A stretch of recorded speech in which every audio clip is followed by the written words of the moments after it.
So, how do you find direction in life? So, essentially, life should be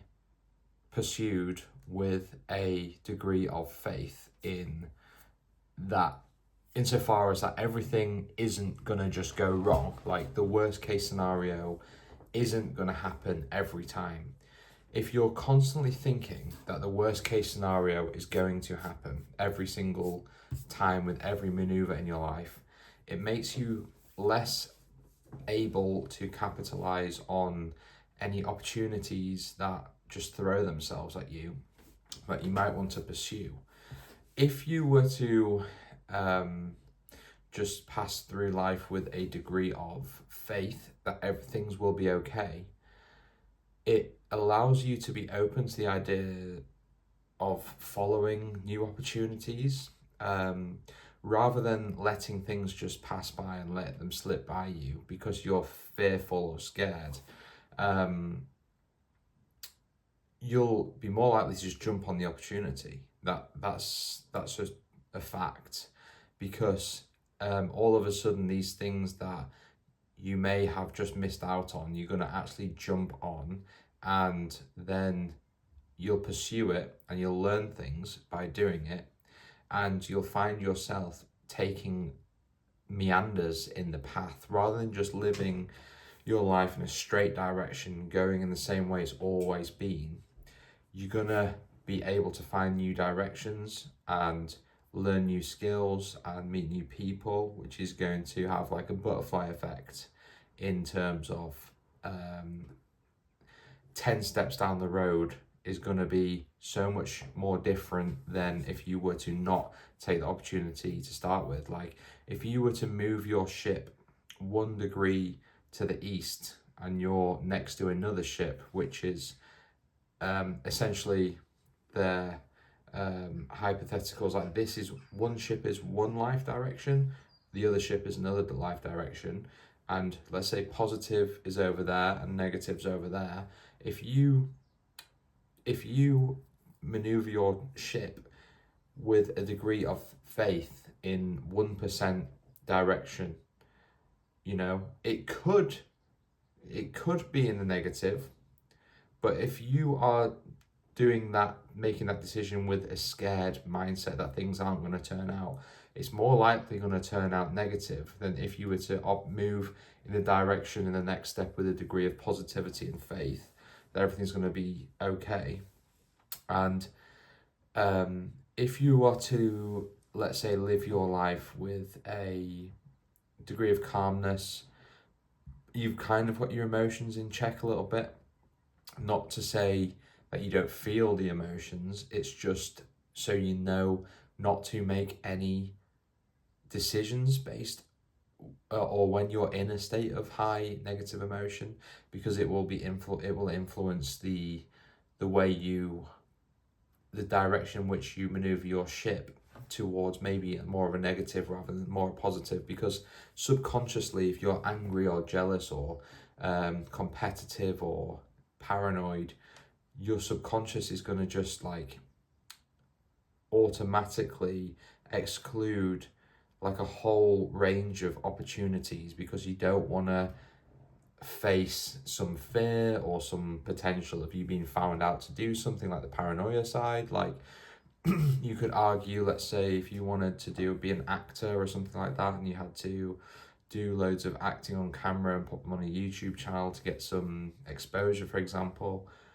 but you're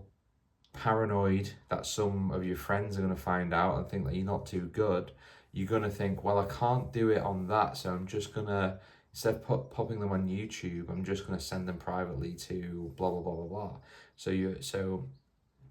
you've let your negative emotion guide your ship into a way that, if you think 10 steps down the line,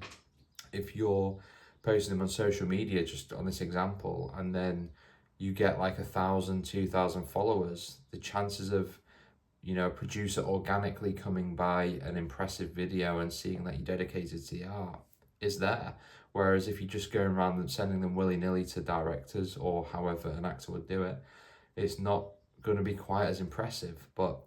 that's just a crude example of loads of paths that you might not be taking because you're paranoid, fearful, guilty, any type of negative mental kind of environment that you're in. That's why you should make decisions when you're in a calm environment and think about the gut feeling of what you should do, and then whether you're fearful or not, you should do it, because you're gonna,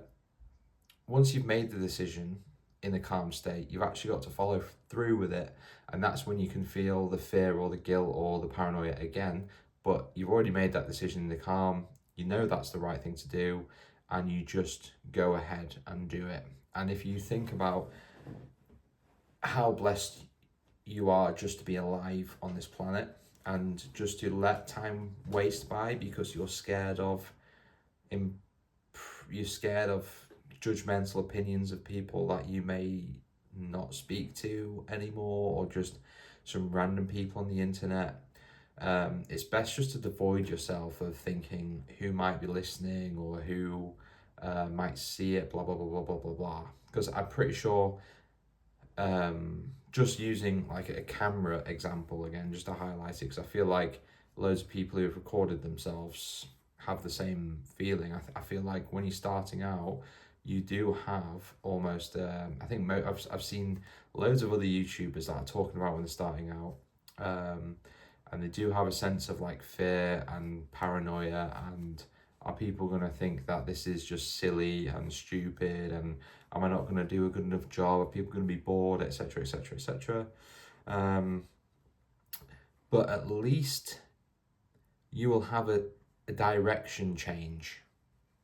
in your life. And then how do you actually find that direction of what you want to do or what you should be doing? Because it might not be getting on camera, it might be starting a business, it might be getting in shape, it might be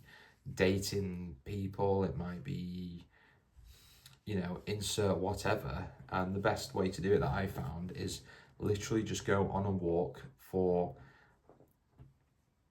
get in the habit of going on a walk every night or morning or wherever you're not rushed. It doesn't have to be every night, but like maybe a couple of times a week. And then, like, the way I started out was just essentially processing, making sure I go on a long enough walk so I could process any current negative events or any previous negative events that I'm still guilty about, and make sure they're all processed. And you'll eventually get to a point where if you go on walks frequently for long enough, where you'll be essentially meditating, and you'll just naturally start to wonder, okay, like, so what am I going to do now? And then by just talking it through to yourself in your head, or just asking for guidance from your subconscious, higher self, God, whatever you want to call it, you'll eventually get like a gut feeling of what you should be doing. And then this allows you to actually know the direction that you should be taking. And when you feel, you don't only just feel fulfillment knowing, you all of a sudden get a sense of like, oh, that's cool. And then all of a sudden your sense of like, life just being the same, repeated every day and a day, kind of melts away a little bit just in that moment. But then if you actually act upon it and you start enjoying it and you start doing it, you start just to feel better in yourself, and consequentially you have moved your ship 1% in a different direction. And like I said, if you operate with a degree of faith that what you're doing will be okay, then the likelihood of it being in a positive direction, maybe it's a bit of a fallacy, but the likelihood, I think, of it being positive, if you believe it's going to be positive, probably is higher than it being negative. So that's my little piece for today, and about life direction and how to change your life direction, how to find your life direction. So if you've liked this video, please give it a comment, subscribe. If you have found any ways of maneuvering through life yourself, with any cool tips, I'd love to hear them as well, because I'm still learning, trying to grow also. But yeah, keep an eye out on the channel for any future videos, and I'll catch you in a bit.